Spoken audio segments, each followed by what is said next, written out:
Ma'lumki, hozirda tibbiyot muassasalari tomonidan fuqaroning transport vositalarini boshqarishga yaroqliligi to'g'risida beriladigan 083 shakldagi tibbiy ma'lumotnomani olish jarayoni soddalashtirilgan.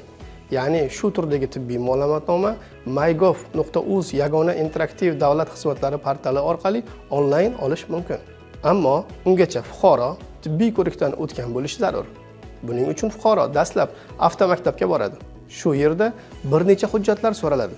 Shulardan biri fuqaroning transport vositalarini boshqarishga yaroqliligi to'g'risidagi tibbiy ma'lumotnomadir. Uni olish uchun tibbiyot muassasalarida tashkil etilgan haydovchilar tibbiy ko'rik komissiyasiga uchraydi. Asosiy ishlar shu yerning o'zida bajariladi. Muhimi, ko'p hujjat talab etilmaydi. Fuqaro uyali aloqa vositalari orqali mygov.uz ilovasi orqali narkologiya va ruhiy kasalliklar dispanserida ro'yxatda turmasligi to'g'risida ma'lumotnomani olishi mumkin. Pasport va surat bo'lsa bas, davlat boji ham bor. Shundan keyin fuqaroni kerakli shifokorlarga yo'llaymiz. Asosiysi, u bir paytlarda bo'lganidek bu shifoxonadan unisiga borib sarson-sargardon bo'lmaydi. Kerakli barcha mutaxassislar shu yerning o'zida jamlangan bo'lib, qisqa vaqt ichida ularning tekshiruvidan o'tib ulguradi. Natijalar ertasi kuniyoq ma'lum bo'ladi.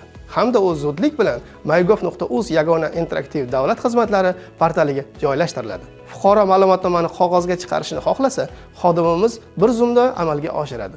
Agar tibbiy ko'rik jarayonida fuqaro biron kasallik aniqlansa, uni tegishli tartibda davolash uchun yo'naltiramiz.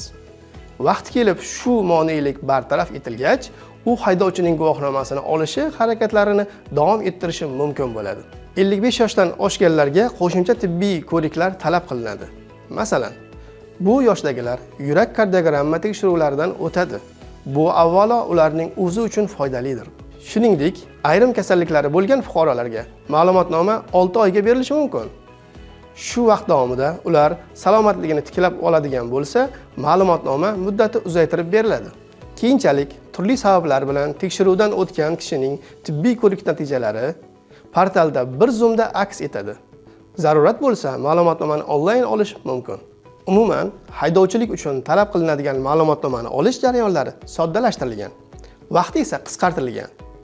Ya'ni bugun ana shu ishga kirishgan odam sog'lig'ida muammo bo'lmasa, ya'ni 083 shakldagi tibbiy ma'lumotnomani olish uchun tibbiy moneliklar bo'lmagan taqdirda ertasiga ma'lumotnoma qo'lga oladi.